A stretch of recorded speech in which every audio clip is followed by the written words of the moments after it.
Olá, pessoal! Estamos chegando, né? Hoje, 28 de agosto. Nossa, final de mês já, hein? Caramba, passou rápido, rápido esse nosso mês de agosto, né? Quarta-feira, sempre às 20 horas, estou aqui com vocês.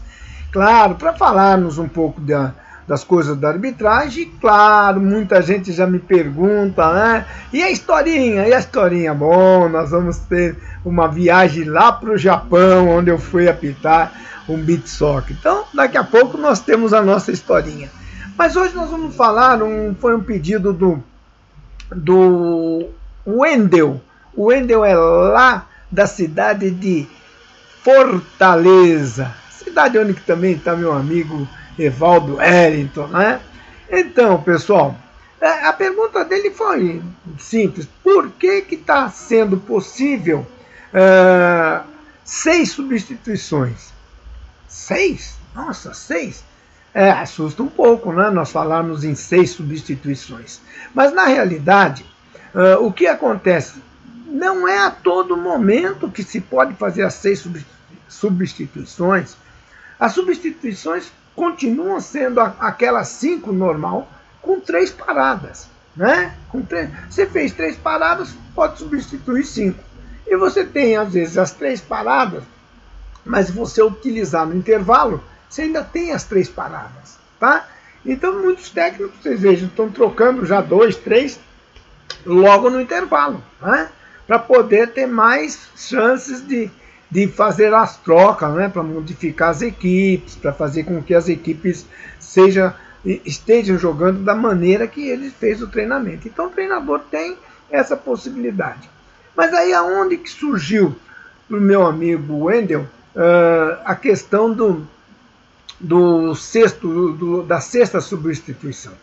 Foi simples, a FIFA já determinou, né, naqueles adendos dentro da regra, que se houver uma contusão, um choque de cabeça que pode dar uma convulsão, esse jogador que saiu, ele pode ser substituído, mesmo que a equipe já tenha feito as 5 substituições.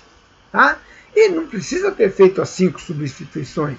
Então veja bem, Wendel, se esse choque de cabeça foi no início do jogo, né? Se foi no início do jogo ali, com 5, 10, 15, sei lá, 20 minutos de jogo, e houve esse choque de cabeça, e não precisa ser das duas equipes, só daquele que foi a equipe médica viu que era necessário essa substituição. Então, o departamento médico atende, né?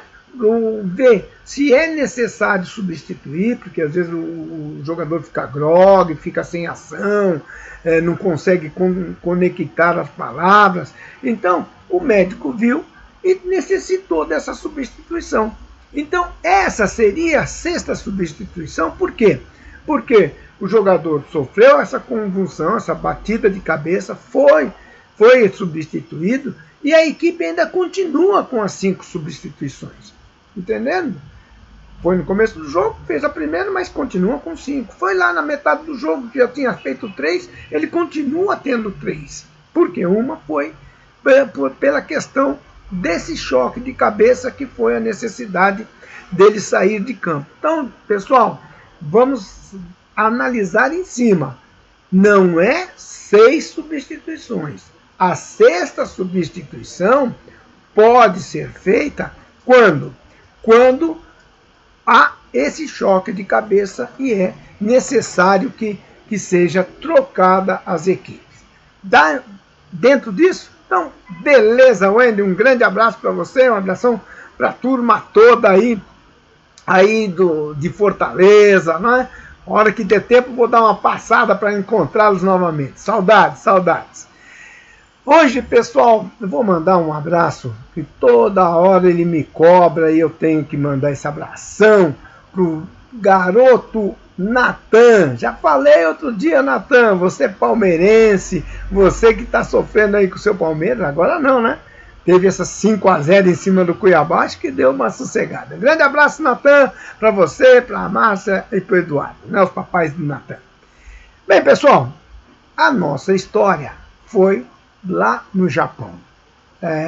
Nós fomos para lá. Estava apitando, na época eu ainda apitava o beach soccer, né?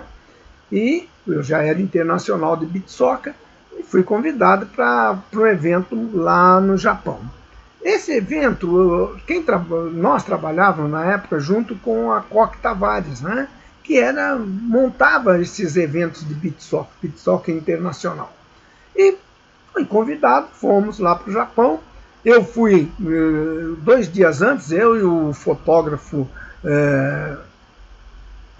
João Pires, grande João Pires, o nosso repórter fotográfico, né?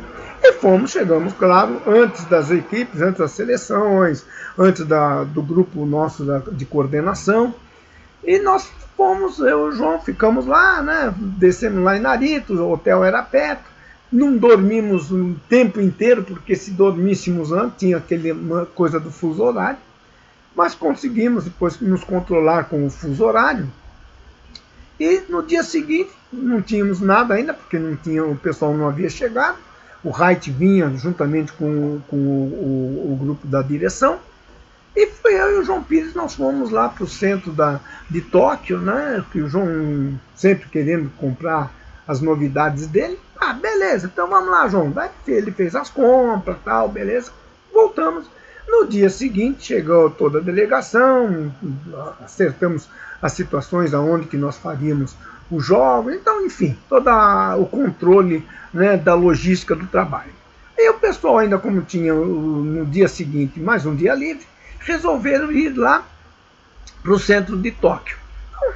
Então, falar, vou ficar no hotel sozinho, eu e o João? Não, vamos embora, vamos junto com eles. Vamos para lá. Só que nós chegamos cedo, né, tipo umas 9 horas da manhã, e no mesmo lugar que nós tínhamos ido nos dias anteriores. Aí eu falei para eles, pessoal, eu não vou ficar por aqui, eu vou dar uma volta.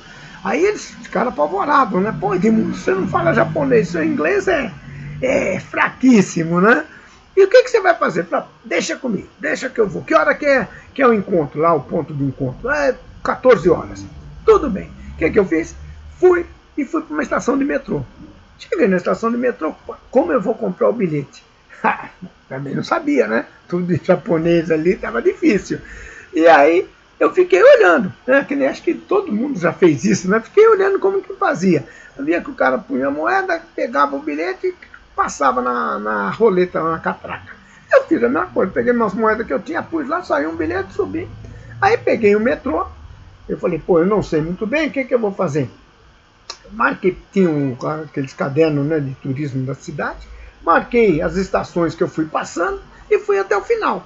Desci, bonitinho e tal, peguei, tirei as fotos que eu precisava, voltei. Quando eu voltei, eu pus o bilhete, consegui passar. Beleza, acho que volto. Aí eu falei, como estou passeando, olhei no relógio, dava tempo, vou embora. Passou a estação que eu deveria descer, eu falei, vou mais umas 2 para frente, né? O que aconteceu? Desci na estação para voltar e imaginei que fosse como o nosso metrô aqui no Brasil.